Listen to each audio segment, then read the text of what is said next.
Coming up on today's episode. And you just have no way of, unless you go through and speak to your neighbours. That's one thing that's always a big point. If you can sort of be hanging around a property and talk to a neighbour out the front and just sort of say, look, do you know anything? Do you live in the building? I mean, if this apartment's going to have a problem, they're all probably going to have a problem.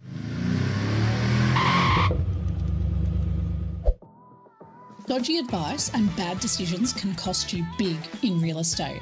We're here to make sure that that doesn't happen. Welcome to the No BS Real Estate Podcast. I'm your host, Joe Agresta, and it's time to take control of your property journey together. Welcome back, everyone, to the No BS Real Estate Podcast, your listening how-to guide to the Aussie finance and real estate market. I'm your host, Joe Agresta. Now, today's episode is for buyers and investors who genuinely believe they're doing the right thing. They don't want to overextend, they don't want to be reckless, and they don't want to make a sensible decision that feels safe on paper. So, what if buying cheap is actually the thing that quietly holds people back long term? Today, we're going to unpack why buying cheap property often ends up being the most expensive mistake people make. And joining me is Justin. Justin's been in real estate since the early 90s. He's seen it all, and I've got a little tidbit to tell you. When we sat down, I can't believe he picked this property. But he's now a director at Independent Property Buyers. He's seen the industry from almost every angle: sales, options, buyers advocacy, and he works with both investors and owner-occupiers across Australia. Justin, thanks for being here. Welcome to the show. Great to be here. Thanks for having me, Joe. Of course. Like I said, your knowledge on the property market, like outside of having a chat with you, earlier when we met, but I thought, our last guest had a property and I said, you got to see this before and after they did. They're like these renovated, they help people prep properties for sale. And you're like, oh yeah, I know this house. And you told me the address. Yeah. I nearly freaked him out. So it just shows exactly why you're here today. Yeah, great. That knowledge. So thank you again. And before we crack into it, we always have to start with our no BS statement.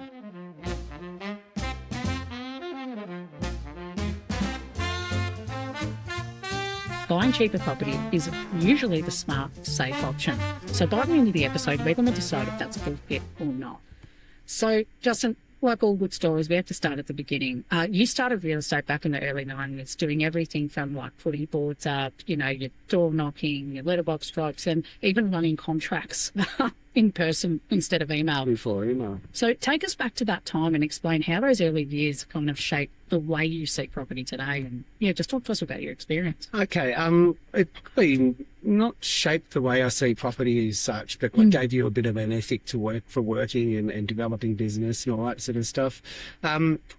Property, nothing's really changed with property. It's the same for time immemorial, but I guess the drive behind what I do is probably, a bit about protection for people, more than anything, to make sure that they make good decisions and have really good outcomes and things that are going to benefit them into the future. Yeah, of course. And I think that's the one thing that, stood out to me is early 90s, like there was so much that was different. But like you said, real estate's not changed much in terms of the transaction. Yeah. Agents still do the same thing. The same problems exist. Yeah. Buyers agents have just become more prevalent in recent years. Yeah. So, when you spent those years in sales, because you came from real estate, like you started out real estate agent. 12 years in real estate sales. Yeah, my God. And now you've moved into buyers advocacy side of things. Yes. So kind of talk to me a bit about that transition. So you did sales for a long time. What made you kind of shift into the buyer side? I spent 8 years working for an agency in Oakley, and after that I got sick of it. I thought there's got to be something else, and I jumped out and I found a job in buyers advocacy with a company called Morell & Corin. I spent about 6 months working there and ended up actually in a defamation court case that happened at an auction where I told an agent who was pulling the bids from the trees, "Look, you got that way, the bid would come from over there, you took that way, the bid would come from there." And I actually questioned it. Nobody questioned that sort of stuff. Everyone just accepted it in those days. And I called him fraudulent. So he thought, right, well, you're calling me a fraud, I'm going to sue you for defamation. So after that, I sort of thought, maybe this isn't for me, I'll go back to real estate sales. So it's kind of like a backwards and forwards a little bit. I spent 4 years working for an auction agency then, and I just felt really depressed and hated it. I actually went and took 12 months off for real estate. We just basically did lift erected bricks on a building site for 12 months. And then one day I woke up and I thought, no, I really need to get back to having goals and achieving things and doing all that sort of stuff. I needed a break. It was sort of 12 or 13 years since I'd started in the industry then, and I went and worked for another buyer's advocate firm that I just didn't really, morally, we didn't sort of see eye to eye on how they treated their clients. So I went out and developed my own business, and here we are 22 years later. I love that story for so many reasons. Like, not so much the defamation side, but in the sense like your transparency, because that experience, you know, it's confronting to be under the firing line, and especially if you called out a behaviour. Yeah, accurate. Well, and one of the great things that I'm really proud of with that is that it became the catalyst for the option law reform, which threw out dummy bidding, which made vendor bidding, you know, made it illegal. You have to do a vendor bid. So that was something that I'm really happy with. It was a good sort of consumer victory. 100%. Oh, if I said we've got royalty in the building, I think everyone's going to like this. They're like, right, tell us everything. So, yeah. Yeah, because it's a big problem. It's always been a big problem, the dummy bidding, and people still talk about it. That it's happening. Oh, it still does. Yeah.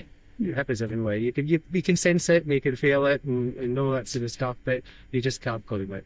And that's the issue, right? So what do you want to do? Go and upset a real estate agent, ruin your opportunities in the future for dealing with them, and you know they're going to shaft you every opportunity they can if you're playing love in the wrong way. Yeah, secret business. Yeah. But I like that, you know, I always say the recidivism rate in real estate is high, because even nearly everyone I've talked to, we've all tried to get out at some point or take a break or do something different, and then we end up back here. We're like, no, we're just obsessed. I was talking to someone about this the other day. She'd been in property management for 10 years, and she's in and out, and she's just called me the other day saying, you know, I've been sucked back into the vortex. It's a passion. Yeah. I find it's like part of your persona, and you can't escape it. Yeah. And but also it's one of those industries, you know, because people aren't really qualified for anything else. You just got into real estate sales, or somehow got into real estate in one or another, and then you've got along with it, and you're sort of like, oh, here we are 10 years later or 20 years later, and we've got out. But, you know, you might not be qualified to do much else. So it's not that you need qualifications these days, but but yeah, just throws you back in. It does. And I think like that's what makes those, you know, really, you know, when you're dealing with a passionate professional who just, you know, comes back or just keeps at it. And into like, I love that the catalyst of you starting your own business is you actually had experiences working and seeing other advocacies in action, which I think advocacy's only really become popular in the last 3 years. Yep. You know, I think before then there was less than 1% of the market that was purchasing with one. I think we're up to like 6% of the market now purchasing. It's unreal. So I love that you've got that experience. And when, I guess, you know, you built your business independent property buyers, what did you want to do like that was different to what you'd witnessed? Just give people the right information and make sure that, you know, you achieve good results for them. I've got this really strong philosophy that, you know, obviously when someone's buying a home, you give them an idea of what it's worth. You pass them all the sales data and you say, look, we think it's worth this on paper, but if you really love it, you want to pay a little bit more to make sure you get it, because you don't want to be doing this again in another 3 months' time, or if the market's trending upwards, you've got to get a little bit of a step ahead of that sort of thing. You know, they can pay a little bit more for it, but with investments, it's totally different. You know, here we are, here's a property, it's an investment. This is where we draw the line in the sand on price. If we miss out, we'll just keep hunting. And if I'm doing my job well enough for the clients and got my foot to the accelerator, you know, harassing agents for off-market opportunities and getting to inspections as soon as I can to find the right stock for the clients, we're going to find something. And more often than not, the client finds something, a better property, a better result, something they love more, and it's a much better outcome, and they've gone from tears to happiness. And it's like you've given them that education too on what to look out for, because I think it changes when they know that brief. Like I find with advocacy, one of my favourite parts has always been about the brief. Like, what are your goals and what are you trying to achieve? And what they always start with is never what they kind of end up with in the end. A lot of it. A lot of the time. It's like when you watch that show, Escape to the Country, you know, and they have the mystery house. Yep. It's nothing like what they've said that they want, but they end up buying it. And that's happened so many times over the years. You just get a gut feel. You think, I reckon I really like this. You drag them along. They're like, no, I'm not interested. And they get there and they're like, oh, yeah, I can see that. And they go ahead and buy it. Yeah, because you're dealing with, like, you know, a professional like yourself. You see things different. You're not as emotionally invested. So you're kind of just looking at the balance of, well, you need to like it if it's an owner-occupier, but you also need to make sure the numbers make sense. Well, but then with investors, I've said completely different ballgame. That is purely numbers. Yep. And, listening to that, like what really stands out is, I guess, how much of your perspective has been shaped by watching the real outcomes over time. And that's what I appreciate about it, not just like the transactional and numbers side. So and that leads perfectly into what we're here to actually talk about today, which is why cheap goes wrong. So I think a lot of our listeners always think, I'm going to buy a really cheap property in a really cheap location. I'm going to do it up and then I'm going to make 150K from it. Yeah. And this is the kind of generalized, no research kind of statement that people make. And it's not until they start unpacking it that they realize, I don't actually know what I'm doing. I actually don't know if this will work. Yeah. So when you talk about people making like mistakes, especially going cheap property, what do you actually mean by cheap in practice? What is that? Just a very low budget property where, as where when you go to sell it, who's going to be your buyer for that sort of property? You look at a 1-bedroom apartment that's, you might be selling anywhere between 350 and 500,000, and they can vary greatly from really great floor plans to ones where you walk straight into the lounge room. So those sorts of properties, when you sell them, they're competing against a million other properties, that are out there. So the supply is just, there's stacks of that sort of stuff. So how much are they going to grow if there's a lot of them selling and there's a lot of them not going for great results? They're just cheap. And they sell for cheap prices. The growth isn't there. They've got a ceiling when it comes to price. No matter what you do to them, you can renovate the hell out of those places and they're still only going to go for this much. It's so true that especially with apartments, I find whenever I've looked at sales history, it's not often that they are jumping really high in price. They actually kind of stay very similar to whatever they were first listed on market for. And maybe because they were overinflated when they first went to market because they were brand new. Yeah. I mean, as a buyer, when you're looking to buy something, you're making a decision, and then whatever happens to the property is, I've done a look at it, and I think sometimes it's up to the rest of the world, what everyone else does. If you've got a little 1-bedroom apartment or a 2-bedroom apartment, and all the other people who are going to be buying those things off you in the future are just either a mum and dad investor looking for a place where they can stay on the weekend and get their kids into uni without having to rent a property every 12 months, or a young person who's buying their first home, they haven't got $300,000 spare to pay extra or overpay for something if they need to. So the decisions that other people make, or who are going to be buying properties that are similar to yours, dictates what's going to happen to yours. So, and then you've got that flip side of that, which is like, you really want to buy something that has got really strong owner-occupier appeal, because you want to have people buy your property or properties similar to yours that might have sold a $3 or $4 million house in Camberwell, and they don't care whether they pay 1.2 or 1.5 for this property. They're happy to pay 200 or 300 extra for it because they bought the house that they've sold 50 years ago. They've made an absolute monster of it, and it doesn't really matter to them. You want a property that's comparable for those. It's driven by those sorts of buyers rather than the little investors and the single person who's buying their first property and just trying to get a foot in the door.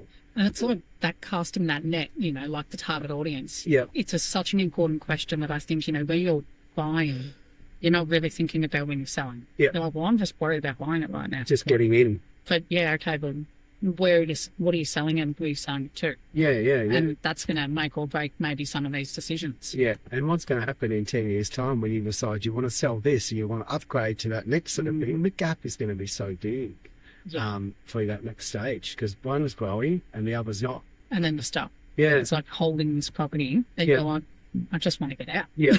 I've had enough. Yeah, so for me, cheap property is, little apartments and flats, regional stuff, all those sorts of things where you hear people, saying, come to this area, it's great, it's got so much going on for it in the future, prospects of development or infrastructure and all that kind of stuff. And I say to people these days, if you're buying for infrastructure that's going to be supplied by the state government, just be really careful, because I don't know how they're going to pay for it. True. There's a lot of that. All those sorts of promises. And, I guess what are the most common mistakes you see buyers make when they think because often they're buying cheap because they think they're being conservative or sensitive with their budget. What are the kind of mistakes you see play out? Probably not doing enough research into owners' corporations and what's going on, not getting building inspections done and pest inspections, where I've just been looking at some clients in Frankston at the moment, which is a termite prone area, and people don't realise you can just jump on a website and tell you where all the termite prone areas are. So, if you're buying in that area, you need to get a building and pest inspection. We'll get one done and walk away from a property, and then we'll just see it sold 2 weeks later for this huge price that you wouldn't have even paid for it, and it's full of termites and moisture and all these other things that are, going to be hazardous to the owner in the future. There's all that sort of stuff. So not doing basic diligence. People don't get, and not that I think it's the most important thing in the world, getting a contract reviewed. If you've got your finance set up and you've got enough time to settle and all that sort of stuff, and you've got your deposit, you do everything in a timely manner, and you've got a good conveyancer, that should be all fall into place and do no problem. But we should obviously get a check just to make sure it's not prohibited usage or anything like that. But a lot of people just don't do those sorts of basic things. That's tough. It's so true, because the basics often will catch you out in the end, and it's sometimes years and days or months later. Yeah. Someone buys a property, they go for 2 or 3 properties, and they go, "Oh, so you missed out on it because you were subject to finance or subject to a building inspection." And you go, "Right, well, I'm not going to do that anymore," and they just go ahead, because I'm sick of missing out. It's been sort of that impatience and frustration, I think, that people experience, and plus, and also people don't treat buying like a full-time job. If you want to be successful, like buyers advocates get better outcomes. They find a greater range of properties to choose on because we're doing it full time. But I'm doing during the week what you probably get done in a month. Yeah. So, people go away for weekends, and they've got a wedding to go to, all that sort of stuff. If you take your foot off these other, you miss out on things. Well, the nation at which to buy at the moment, like actual finding a property, doing that research and everything, is the vast majority, and it's about 55% of the nation sits at 6 to 9 months on market as the norm. Yep. And I'm like, I don't blame you, because you're doing it part-time on casual. Yep. And a lot of things happen. It's like sometimes people get lucky, they just go to that first property, that fall in love, they pay, and that's done deal. Yeah, heard of that. And I've heard of that, but I don't hear that a lot. No. It's just, I've heard some people say, it took me a month to find a house. But I did we've got in Reddit, I've got a thread, and I'll go there and I'll say, how long did it take you to buy a house? And the responses that you get are like 12 months, 2 years, 6 months, 9 months. And I'm like, Jesus, see, this is why. Yeah. How much money have you spent on petrol? How much time have you taken away from family, from kids, or from work? Yeah. Stressed out. Yeah. What's that worth to you? Yeah.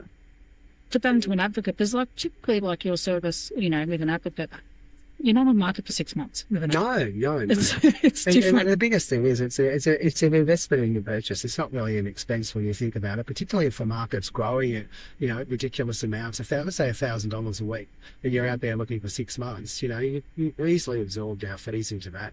Correct. Yeah. And that's what I always think about. It's like, well, how much have you spent? Yeah. And other shit. I'm not one of these people who, charges a percentage. I think that's ridiculous when it comes to buyers advocacy. You've got to be a flat fee.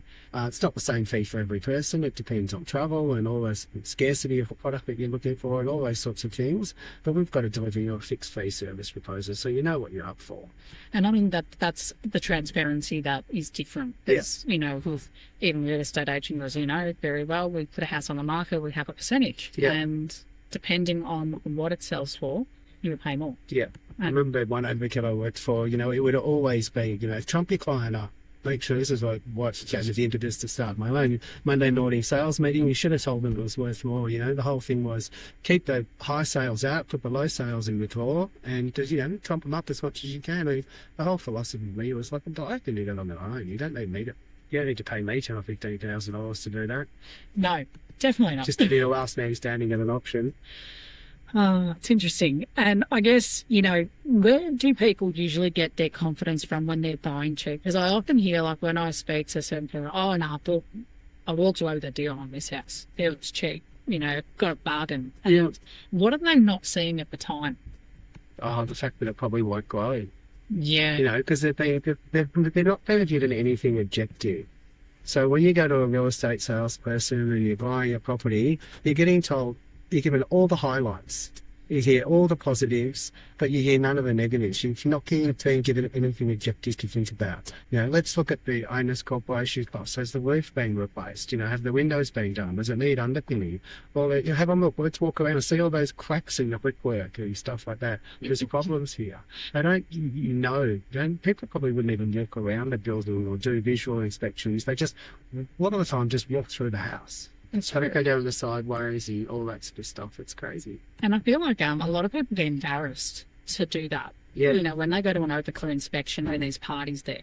And this is why I'm such a big advocate for just do a private inspection, just book an appointment. Book an hour. And go and have a proper look. Because open for inspection, it can be, you might look a bit weird, but behind the house, you should look weird. You should look like you're doing due diligence. Move the furniture in the corner of the room and you'll feel it dipping away, or, there's a chair there for a reason, And this is the kind of stuff that you as an advocate do. Yep. It's like we're buying a house on your behalf. We're not going to go there and get embarrassed about moving the couch. We'll move the couch. Yeah. And look, that's my money. I'll take a couple of risks. So it's one is a client's money, it. I'm educated about it. I know what I'm doing. I know if the property needs your something, it's going to need your something. So I can't avoid that sort of stuff. No, for sure. It's easy to detect that sort of thing. Oh, yeah, I think like a lot of houses are pretty obvious when you've been in it as long as you have. Like you've seen, even just by the age of the property, sometimes you already know what you're up for. Yep. And it's like, okay, there's in the 70s or 370s there, it's probably asbestos. Yeah. So I can almost guarantee it. Yeah. So you talk a lot about asset quality and compounding, and this is exactly why I wanted to bring you on the show today, because it was an interesting discussion you had. Why does that matter more over time than just getting into the market, like buying anything? Yeah, sure. I think the more money you spend, the more money you're going to make. It applies to so many things in life. So if you buy a better quality asset, it's going to grow. Let's say if all property grows at 5%, you've got a $200,000 property or $1 million property. $1 million property is obviously you're going to grow a lot stronger for you and create stronger wealth and do that faster for you. So the better the quality of the asset you buy, the more money you're going to make out of it, the better the growth is going to be. And for me, with compounding, I believe in long-term holding. I mean, you change your plans for obvious reasons sometimes. My wife and I did that a couple of years ago. We were always buy and hold, and then we wanted to do some other things, buy a beach house and stuff. We'd like, let's sell these couple of things, pay off the mortgage, do that. So stuff changes. But the idea is hold it long term. And when you've held a property for 20 years or something like that, that's when you see all the magic happening. You hear of these people all the time saying, go to this area, it's going to be great for the next 3 years, and to buy a property there and you hold it for 3 years, and then you've got to sell out and do that, you start again. So you're losing a lot of equity with your buy and your sell costs and all that sort of stuff. Well, I just believe if you sit and you wait for as long as you possibly can, that's where it's all going to happen. That's where you're going to see huge amounts of growth. A quick pause, we'll be right back. Here's a word from one of our sponsors who supports the show. If you've ever considered investing commercially instead of residentially, then you need to have a chat with Michael Leipnick from Aston Constructions. Aston Constructions specialises in childcare as an investment strategy. They'll see through the project from development all the way to the end to renting it out. He works with investors looking for structured commercial opportunities beyond the standard residential path. If that's something you're exploring, his details are in the show notes below. Reach out and have a chat. And I always come back to, like on that example, is there's a reason that SMSF allows you, that for people that don't know, you can buy investment properties for your self-managed fund. There's a reason they want you to hold it, and there's certain criteria because it's going to aid your retirement, and they're letting you do that because they know it's going to happen. Yep. Like very rare have we seen in the Aussie market a total, like in the history of property here. The trajectory, there might be little peaks and troughs, but it's always up. Yeah. It's always gone up, but not down dramatically. And if it's 20 years, maybe the market you're going to sell in 20 years might be a bit crap. Hold it another another 6 months or so unless you're selling, it's not a loss. That's right. Paper loss. Yeah, it's a paper loss. It's a perceived loss. Yeah. And, this is where we come to our favourite segment. This is a fan favourite, our Reddit Real Talk.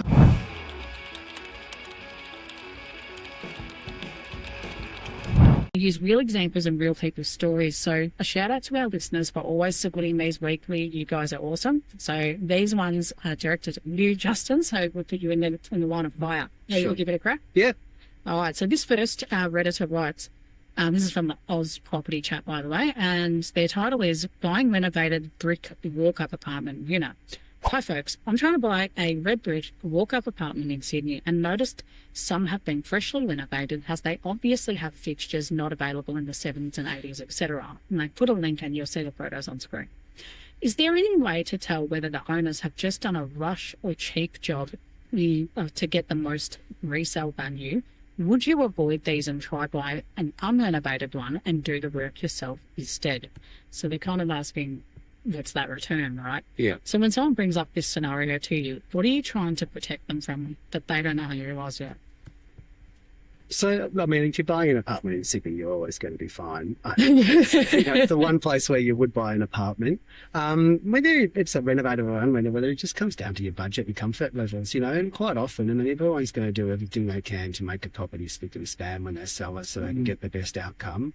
And you just have no way of, unless you go through and speak to your neighbours. That's one thing that's always a big point. If you can sort of be hanging around a property and talk to a neighbour at the front and just sort of say, look, do you know anything? Do you live in the building? I mean, if this apartment's going to have a problem, they're all probably going to have a problem, if it's structural and things like that. So it's a good idea to talk to neighbours and do all that sort of stuff. But as far as renovated versus unrenovated, I mean, obviously you can get a blank canvas and you can do it the way you want to do it, the colours you want, the kitchen you want, and all those sorts of things. Then that's a great thing if you're prepared to do that.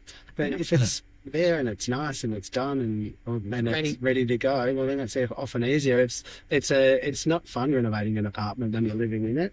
No, definitely you've not. usually only got one bathroom, so once that's out of action. Oh yeah, it's great. Yeah. And that's more like the owner occupier side. If it was an investor though, what would you say to that scenario? Well, you'll probably want to rent it out as soon as you take it over. You probably want to get your return up and running straight away, so I'd probably be going for something that's been done.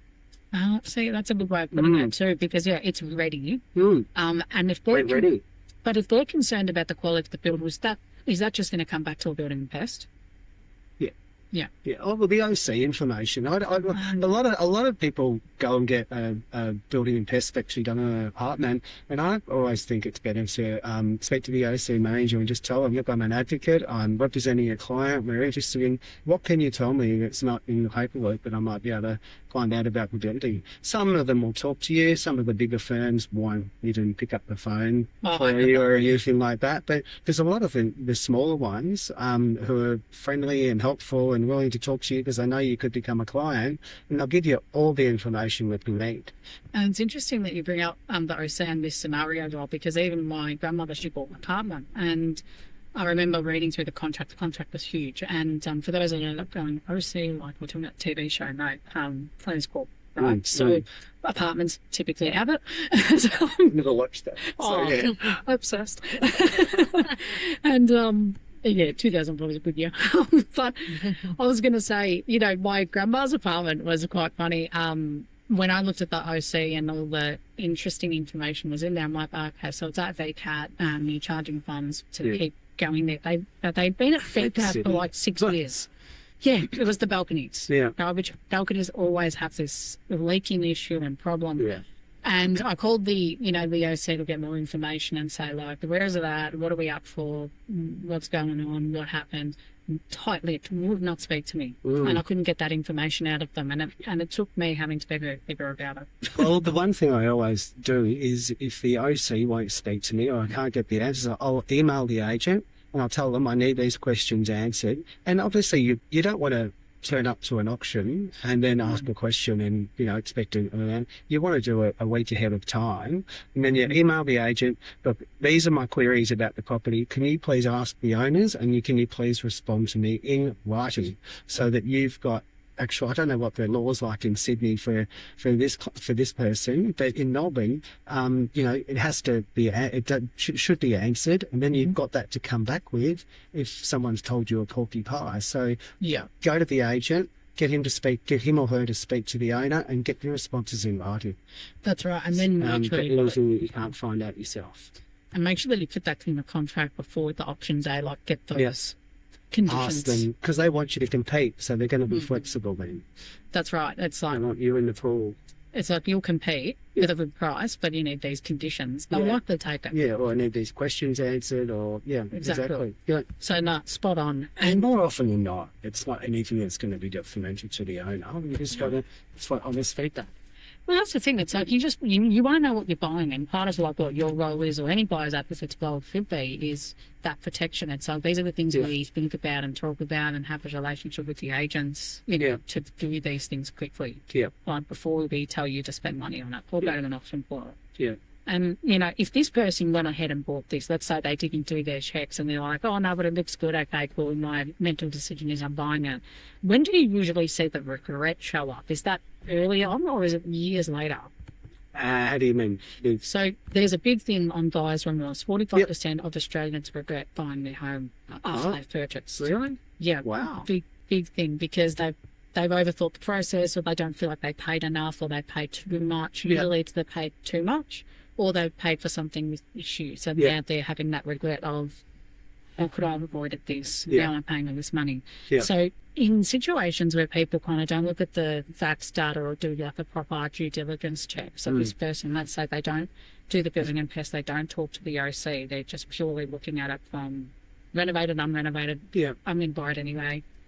Like, when do you see that regret sometimes show up? Have you ever experienced that? Well, especially when you're a real estate agent. I think they regret buying something immediately. Yeah. That disappears once they see capital growth, or when they find the problems. But when they start to see capital growth and they think, oh yeah, it's similar property down the road sold for $200,000 or $300,000 more, they certainly get over it. Yeah, I think it all comes down to money. Oh, it does. Yeah, it does, because people don't know if they've spent too much. It's never, oh, I didn't spend enough. It's, I spent way too much. Or I didn't do a check and now I have to spend more on something I thought was cheap. Yeah. It's like, oh, I got this at a bargain, 300,000. Well, now you know why.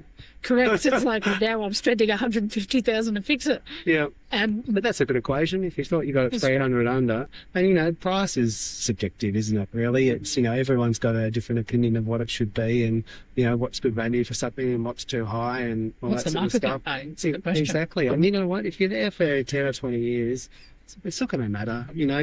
I've had clients that have, I had a Sparky once who wanted to buy a place in Clayton for his business, and he wouldn't pay another $4,000 for something that was well over $1 million, and it was sort of like $4,000, and it was under his overall budget anyway. And sold to somebody else that night. He was willing to pay the extra $4,000, and he regretted it. I was like, really? Yeah. Well, this is the stuff I'm talking about. I think we always look at negotiations as a human and go, not paying a cent more. And that's when, someone like your advocate or maybe an agent goes, but if you give like another 2 or 3, we'll get the deal done. Yeah. And you just have to go back to your goal. It's like, well, what's the strategy behind it? I think that's always the question you have to go back to is, where are you buying this to hold it for 10, 20 years? Then it doesn't, that $4,000 is not going to make a big difference. Are you buying it to flip it in 3 years? Then maybe that's a different scenario even then. Yeah. My wife and I went to an auction in 2017. We bought a beach house down in Rye, and we went there with a budget of like $640, $650 at the top end. And I ended up bidding to $686. And and then COVID hit and the prices went through the roof, and I was like, oh, I'm so glad I did that. Yeah, that's so true. Yeah. And initially you might have gone, oh, did we? Well, I just didn't want to be hunting. It was the 4th property I'd looked at. I'd seen enough. I was in the location I wanted. I had the accommodation I wanted. It was close to the beach. I could walk to the shops. It ticks a few boxes. And a lot of people have, and I'm not taking away from any buyers. A lot of buyers come with a lot of detail and they expect to tick every box. And it takes them a while to realise that they probably won't and need to compromise somewhere at some stage.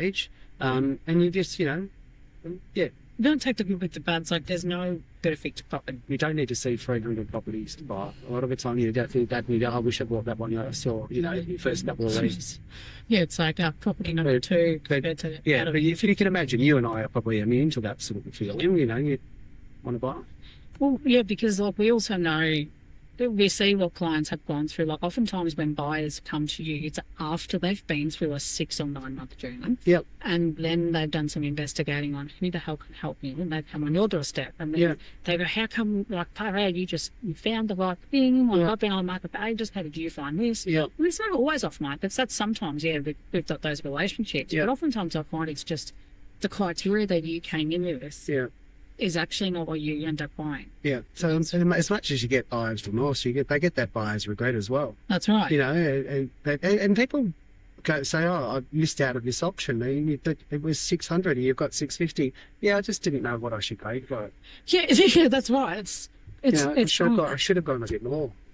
It's always that option that people, I think, regret instantly the most when they lose. And they see that it's sold for another $5,000. But at that point in the auction, could have gone for 10 more, 20 more. Just, everyone's in fear of overpaying for something. Yeah. And, have a look at your own issue. Have a look where the market's trending. If the market's not doing anything, then sit tight and be fussy and choosy. But if the market's trending upwards, go a bit harder. Yeah, that's right. You're better than paying this much more now than this much more in 3 months' time. And that's what I think it's another good point, right? It's as you stay on market longer and longer, you get outpriced. You might have started in one suburb. Yeah. And one, pocket of that suburb where prices were sitting at 600,000 and seemed reasonable. Yeah. 3-4 months later, you start saying maybe it's 320 and 330 and 630, 620, and you're like, what's happening? And then that's where the impatience starts as well. And the checks aren't done and the mistakes are made. Because you get over it. Yeah. Mentally, it's exhausting. This is why I say advocates now coming to market. You've got to do due diligence. There's a lot of new agents covered out that I'm always weary of.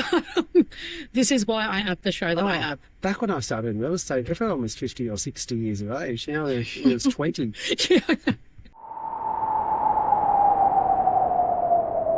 quick pause. We'll be right back. Here's a word from one of our sponsors who supports the show. Before you make any property move, you need to understand your borrowing power before you do anything else. Kieran Sood from Deals for Loans specialises in exactly that. She's a mortgage broker with an extensive amount of experience. She'll help with not only your home loans, but also asset finance. If you want to know what you can actually afford before you start looking at property and making the wrong decisions, have a chat with Kieran and her team at Deals for Loans. It costs nothing to pick up the phone and brokers are actually free. So give her a call. Her details are below. Well, I was 20 years of age going for a job, and it took me 100 job applications to get just a job as a ship-cap at a real estate agency. Yeah. So, And this is the thing that, the show stands for, like no BS. It's bringing quality professionals so you're not making these mistakes or getting the wrong people involved, because I'm a very big ick about that. Yeah.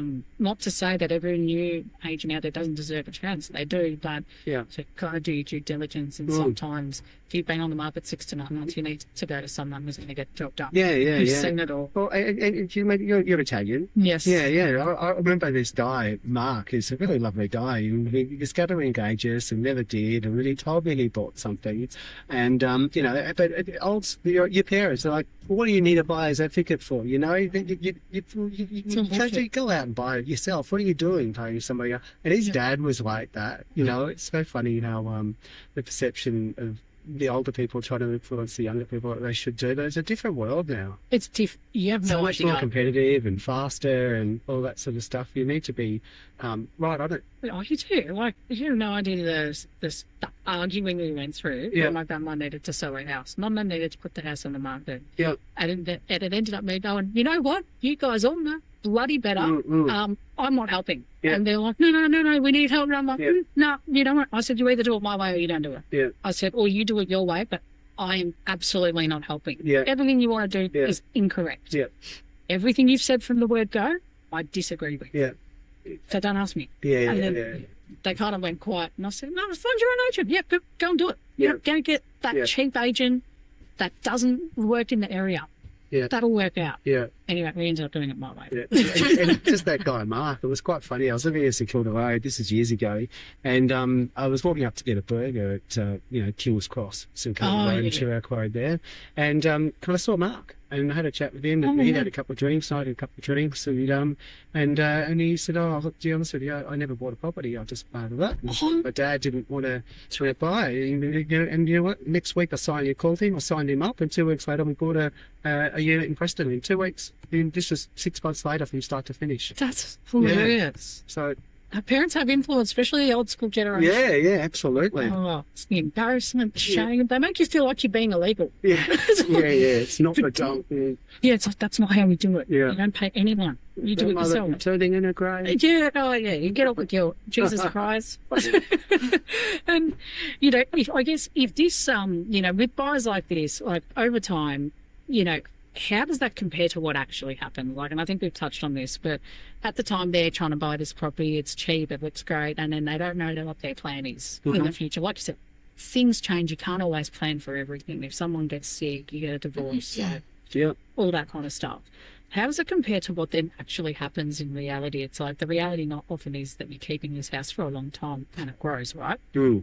Is that usually the biggest fear that you have to debunk, is when they're the what ifs? On the cheaper houses? Yeah, on the cheaper houses. Well, yeah, I mean, most of these people understand what their property's worth, and a lot of people just hang on to it because they don't want to lose money. A lot of the time, there's cheaper properties can be worth less than what people paid for them, so they don't want to sell them because they don't want to take a loss as well sometimes. I know, true. Yeah, that's what I find a lot. I mean, you look at one-bedroom apartments now, they're worth less, recently than what they were 10 years ago.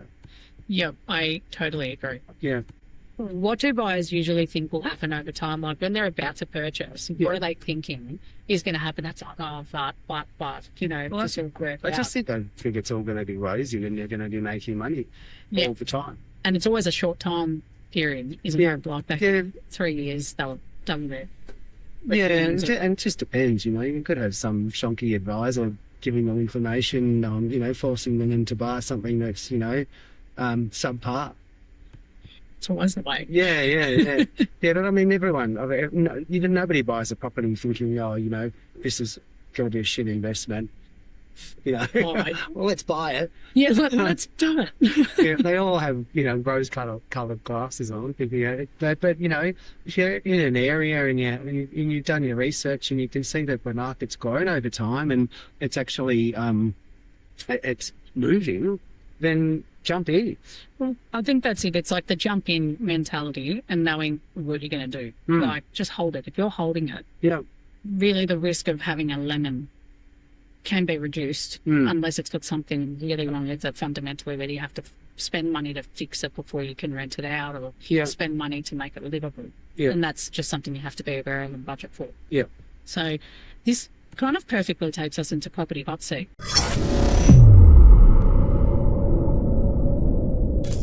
So I'm going to show you a property that I prepared a report for, and I'm going to attach up for everyone in the show notes. You can see our Agresta report attached, but I'm going to go through all this here, Justin, and I want your take on it. Yeah. All right. So this is a property at 152 Pottery Court in Brunswick in Victoria. All right. So I've bought more property in Brunswick since 2006, which is when I first discovered that area, than anywhere. And I know this is in the Brickworks development on Dawson Street. Yeah, because I bought in the Brickworks development, but not the apartments, only the townhouses. So I'm quite familiar with it. So what do you want? What? So when you look at this property, right, and it's priced as like a cheaper kind of buy for the area, right? What jumps out at you straight away when you're making your assessment? And I'm very aware I'm putting you on the spot. So Justin right now is actually looking at the phone. He's looking through the photos and the information. Look, I like it because it's an older style building and Brunswick's an amazing location. I know at the back of that, just the townhouses, you go to the townhouses and there's a beautiful Gilpin Reserve, and then on the other side of that there's the amazing pub called the Station. So good area. For me, the only thing I don't like about this is it's got no outdoor space. I mean, you've got a balcony, but you've got no courtyard. And I love having a courtyard. So to me, this is like buying an apartment, a double-story apartment. That's how I sort of see it. It hasn't really, for me, got the substance that I'd need to recommend it as a strong investment, an investment-grade property. Yeah. To me, it's not investment-grade. I love, like, this is exactly why I wanted to do a live example. The bedrooms, you've got a bedroom that's 2.9 by 3 meters. Like, my son's on 11. He couldn't even survive in that bedroom with all of his teddies and crap and things that he's got. Like, it's quite small. But, you know, they're attractive. People would look at that and think, yeah, that's not bad. And look, there's one bathroom downstairs. There's no bedroom upstairs. So every time you wake up in the night, you need to go to the loo or something, you've got to walk downstairs to the bathroom. So that's something that I don't think is really practical. I think if you've got a multi-story property, you should have a facility on each level. I think that's really helpful. Well, especially if someone old moved into that. That's not practical. Would they? Yeah, you can't do it. Yeah. Yeah, so other than that, it's great. No. You should buy it. Does it have a car park? Well, having a look there, so I'm pretty sure Yeah, that one it's got does. one car space. Right? Yeah. Yeah, really no car park. And look, it's got a nice common area in the front, but it's no real private outdoor area where you can have a barbecue and have your friends over and just have a 4 or 6 seater table and enjoy yourself, you know? No. I mean, there is the park over the back, and that's got the barbecues and all that kind of stuff if you want to go over and sit in the park and do all that sort of thing, which is just walking distance. Well, it's interesting, right, because this property sold for, so it doesn't say here, but I have it on there before. And Yeah. I think it was around the, I think it was 600, like below 600,000, right? I would have said 60 something. Yeah. Yeah, so around that area. And sorry, 6, 7. You could tell he's got kids. Yeah. Poor Caritas, they're like, PTSD. Their hands. The property history on it in 2011 was the last sale, and it was 450,000. Before that, 2007, 346,000. What's that kind of like when we look at growth? If it's selling like for those kind of low sixes, you know, from 2011 to 2025. Do you see that as a positive kind of return because it's a return more than what you purchased? Or only, 50% in that sort of time? Yeah. Not really. We would have thought it would double in that time. That's what I... So right, we've bought a lot of townhouses in that development, 3-bedroom, 2-bathroom townhouses. And this takes me to... So the start of that was we bought... I can't remember what year it was, 2006. I think the Brickworks development was done in 2001. So it was bought off the plan for $369,000. This is the first one I've ever bought in there. I bought half a dozen. And then we bought it when it was 5 years old for $321,000. So that's $48,000 less than the off the plan. So and it brings me back to one thing I don't do is buy brand new or off the plan. I'd rather be the second owner of a property because once you drive out of a showroom, it dips like a car. So you know, those properties have grown immensely. They're sort of like the 3-bedroom, 2 bathrooms, you know, they're selling sort of 1, 2, 1, 3 now. And in 2006, they were 320. So that's a lot. That's the type of growth you want to see. And is that something like, if let's say that the owners that have this property, you know, the ones that bought this in 2011, if they were coming to you to buy the next one, they're saying, oh, look, we're thinking of selling this property and we want to, you know, go buy something else. Would you be telling them that they should wait or hold off from selling to, like, see what market conditions are, or would you kind of base it on their goals? Or For something like that, Yeah. I'd probably sell it and just get into something better. Yeah, so I just don't think that that's got, you know, I don't think that that's going to be a great thing. I wouldn't wait for something like that. I'd just go out there and buy something better. see, Trade up. that's interesting. I like that you said that because a lot of people go, oh, okay, so I'm hearing this episode, so just hold my property and I'm going to make a crap load of money. It's like, well, it comes back to an important question. What did you buy? Yeah. What's the asset? Yeah. And is that the asset that's going to do that? People hold on to dud investments all the time because they're afraid of making a loss. And you know, and they're losing an opportunity. You know, if you've got something, sell it and get something better. Take the hit and move on, and you know, within 5 years' time, you'll be thankful. I think so. Provided which would be your means. Yeah, of course. And it's like these apartments, right? Like when my grandmother wanted to buy that apartment, I said, I wouldn't advise if you were doing it to a return. Yes. I said, but it's a lifestyle choice. It's different. Like, this is your last home unless you move into a home. Yeah, and other family are close by and all Correct. that sort of stuff. So, Yeah, you it's know, convenient. It's and peace of mind. exactly. And she loves the security of the apartment because she feels like she's not exposed in her own house. Yeah. And I'm like, well, yeah, you're doing it for lifestyle. That's a bit different. Yeah. But if you were going to do this to say, I'm going to make you guys money when I go, and so don't worry about that. Yeah. But two, no, not with this one. Yeah. We'd be lucky to just sell what we got. Well, yeah, you'd be grateful for that. Yeah, because out of the history, I've just got this theory with new builds, going back to that point you made, that they're always a premium when they go on market. It's a new car. Yeah, it's like the most expensive, then it just doesn't fulfill. First 5 years, 4 years, it can, but it's not always that. Like you said, I feel like you overpay. Yeah, and all these people who buy the brand new apartments and things like that off, these big marketing companies that you see out there advertising all the time, which making, putting false claims. I mean, you get told, what happens? You get told your owner's corporation fees are going to be here and they're up here, and you get told your rent's up here, but it's going to be down here. Yep. So, you're thinking you're going to get this great financial outcome, and then all of a sudden you're in bill shock sort of thing. I think the bill shop's the worst part. Yeah, and then you have this volatility for the next few years of those sorts of properties. Like, I don't know if you've looked at it and how hard you've looked at it, but after 22 years of doing this, I've worked out that if you buy an off-the-plan apartment, like the one Nana's got, like, that's going to be 8 years before the market could be going like this. It's still going to be 8 years before it's worth what she's paid for it. And even the townhouses, like the Brickworks ones, that they would be worth. They'll take 5 years for those sorts of group townhouses to be worth what somebody's paid for it. So we bought it at the 5-year mark at 321 off the guy who paid 369 for it. Straight after that, they went up in value. Yeah, and this is why, like, that second ownership, like you said, is very different. And not only that, but you want all the rectification works to be done before you jump into it too. You don't want to be buying a loan full of leaks. You want to have it all done through the warranty insurance and all that sort of stuff. You have got a good OC who can manage that.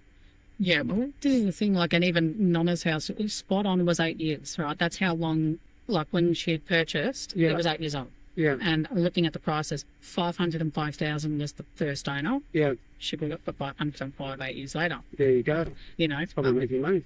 That's right. And it had been sold 6 other times before that. Yeah. And obviously it's one of those apartments, like, it's lifestyle, like that could have been a single person or a young family that's a young couple moved in and then they've upgraded and moved out. Yeah. So it's discovered there's so much stuff wrong and I just thought we'll bail. Yeah, we'll bail. Didn't do the research. And it's like 6 ownership changes in that 8 years, all selling at the same price. Yeah. It's like maybe $5,000. I think the highest it got to was $515,000. Yeah. And that was like 5 years in. So it's a lot of turnover, isn't it? A lot of turnover. It's unreal. Yeah. And when I was looking through like all the OC stuff, because they're at BCAP with their owner's corp, and the owner's corp was high, but I negotiated with the OC at the time. I said, well, she's carrying over the issues and she's a new person coming in. She shouldn't have to carry that. So I saw a lot of fighting being run up and she doesn't pay that uplift. Yeah, great. So, it's a great outcome, but if you can be bothered. Yeah. But she's a pension. Well, just she was going to do it, so you made it the best outcome that you could. Sensible. Which is great. I was like, she wanted it that bad. You should have negotiation. Yeah. Make just let it stand up there because she walked out. She said, don't walk into this house. I just walk and tell them what you think and then I'll start the conversation. Yeah. She walked in, she walked straight up to the agent. I like it. How much? No. In front of like 6 people. And I'm like, bitch, what? Poker face. Yeah, I was like, don't worry about it. I have that conversation with clients all the time. Just really useful. Yeah, poker face, all good. Yeah, some of them are amazing. And some just wear it on their face, like big smile, like, I love it. Yeah. And the agent's just there with their hands. Yeah, pick up in 2 seconds. 2 seconds. Tick, that one's in. Yeah, it's like, we'll get their offer. Yeah. And I guess, if a property like this, performs fine, but never great, and this is what we're talking about, why is that actually more dangerous than buying something that's, I guess, obviously bad, in the sense like, up front everything that's wrong. Not just the hidden surprises, do you mean? Yeah. Well, it's exactly that. It comes to you as a shock, doesn't it? Yeah, it kills you. So, yeah.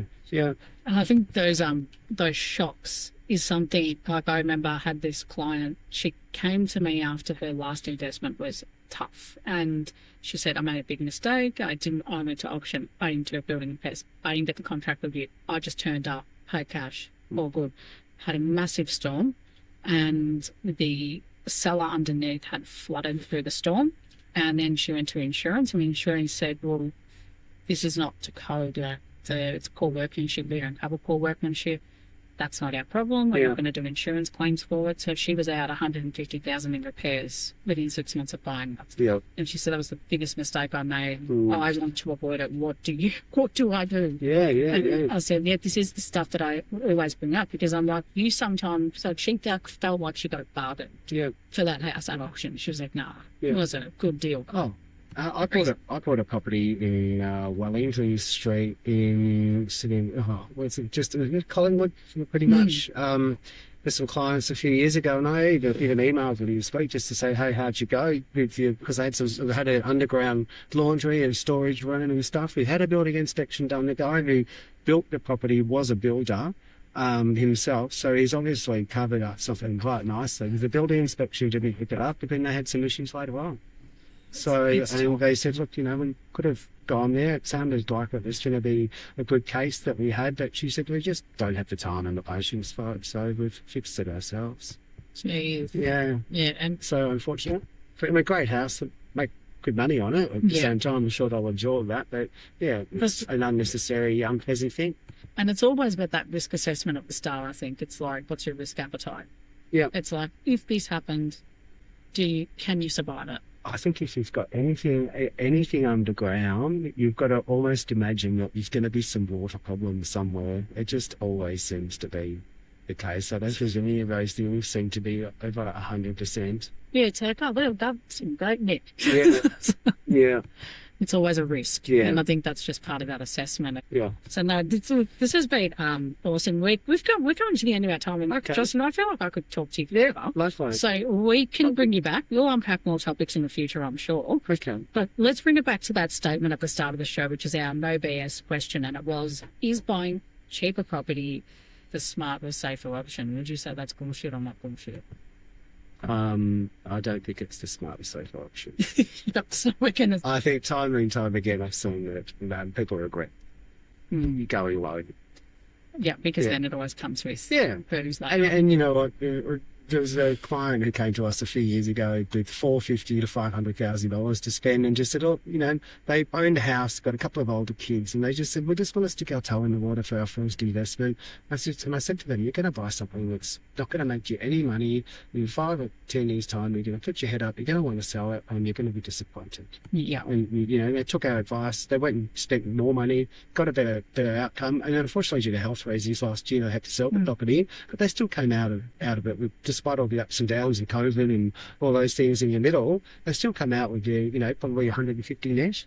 So, which was better than buying an apartment. Yes, and it's that combination, right? It's the asset, time, the location, and then ultimately, what do you buy? Yeah, and particularly if you're a mum and dad investor and you're borrowing from your equity, and you don't, you've got a house that's probably got over $1 million in equity because you might have bought it 20 or 30 years ago. It's like, go and spend, buy something decent. You're not sticking your hand in your pocket for a deposit. Yes. And over that time, it's going to cost you a lot less to hold every week. Yeah, spot on. Yeah. This has been so much fun. Thank you so much for coming on the show. Before we wrap up, for buyers listening right now who are actively looking at cheaper properties because it feels safer, what's the one thing you'd want them to stop and think about before they go signing a contract this weekend? What the future growth is going to do. Just think about the future. Try and ascertain if it's going to grow in value or not. Or is that important to you? If it's just like you said, a lifestyle, doesn't matter. It's something to buy, you want to live in, you don't really care, great. But if you want it for an investment that's going to grow in value and help you out to retire earlier, do that sort of stuff, have a think about what the potential is for the property. If it's going to be popular, is it going to have a ceiling on the value? Are people going to want to live in? Yeah, spot on. Those just basics. No, I really appreciate your time, Justin. Thank you for coming on the show today and sharing all your wisdom. Thank you, Natalie. Of course, welcome back anytime. We love the no BS approach. And for those of you who want to work with Justin, as I always say, it costs nothing to pick up the phone, have a chat, and just see what your options are. Sometimes, your world's totally opened up to all those possibilities. So pick up the phone, have a conversation, see where it takes you. And that's a wrap on this episode of the No BS Real Estate Podcast. Thank you, everyone, for tuning in today. You can check out Justin's details in the show notes and give him a buzz. Thanks, everyone, for tuning in. We'll catch you next time. That's a wrap for this episode of the No BS Real Estate Podcast, powered by Abodi AI. If you found this conversation helpful, don't forget to subscribe, leave a review, and share this episode with someone who might need it. If you're looking for more guidance on your home buying journey, you can visit www.abodi.com.au for expert advice, property insights, and the tools you need to find the right home with confidence. If you're already on your journey, you can also download our app. Just search Abodi AI on the App Store or Google Play. Have any questions or want to connect, you can follow us on Instagram at abodi.com.au or send us a message. We'd love to hear from you. Thanks for tuning in, and we'll catch you in the next episode.